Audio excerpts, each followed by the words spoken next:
originally from Colorado. I'm originally from Cleveland, Ohio. And I did a short stint in New York around 2008 and then moved to Denver the first time in 2009. So I was here for about like 7 years, and then I did a little 6-year in Pittsburgh, and I've been back here for a year. So I'm happy to be back.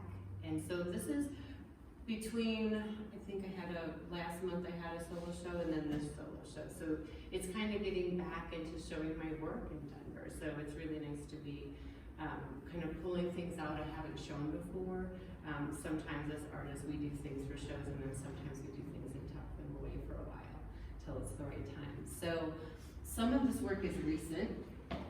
So I'll kind of give you, because it's different work that sort of got pulled together, and I think it's a nice balance of some smaller, more intimate drawings that are a little bit older, and then some of this work that I did right before I left Pittsburgh, and then continued kind of the motif with these ink transfers on plexiglass here in Denver. So a little bit about the imagery. Is that kind of like a nice place to start with, kind of what are you looking at? So these are, they were photographs of my sculpture. So I do found object sculpture as well. I probably would have had them on exhibition here, but they're all sold. So it's a way of kind of looking through what one does in their practice and shapes and forms.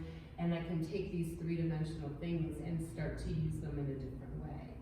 So all of these kinds of shapes were these, they were about tabletop sculptures made out of wood and strange objects, but then they were coated with tea bag paper.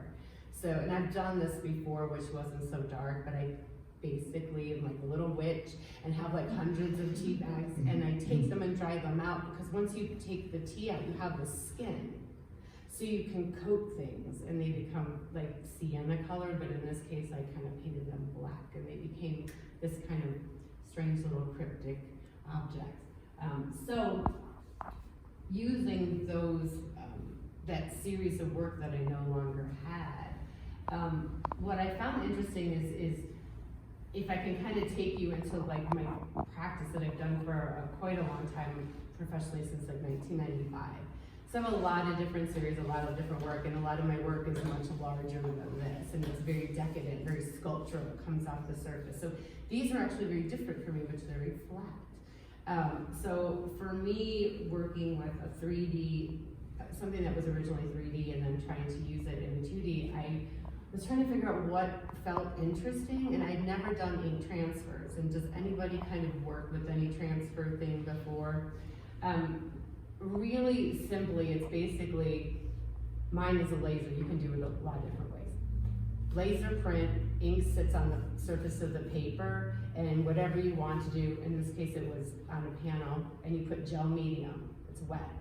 So once you put that laser print on top of the gel and it dries, it pulls the ink off of the paper and onto whatever you put it on.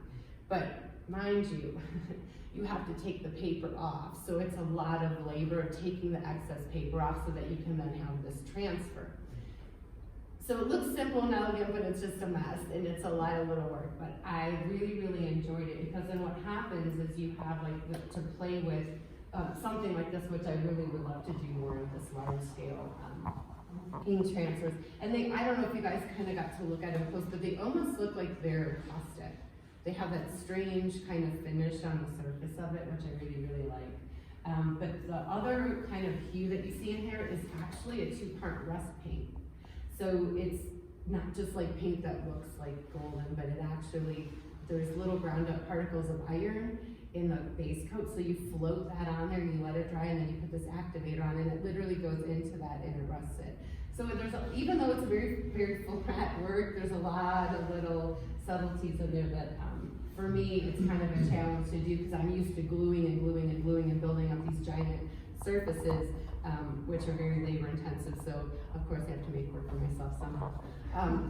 So then on the other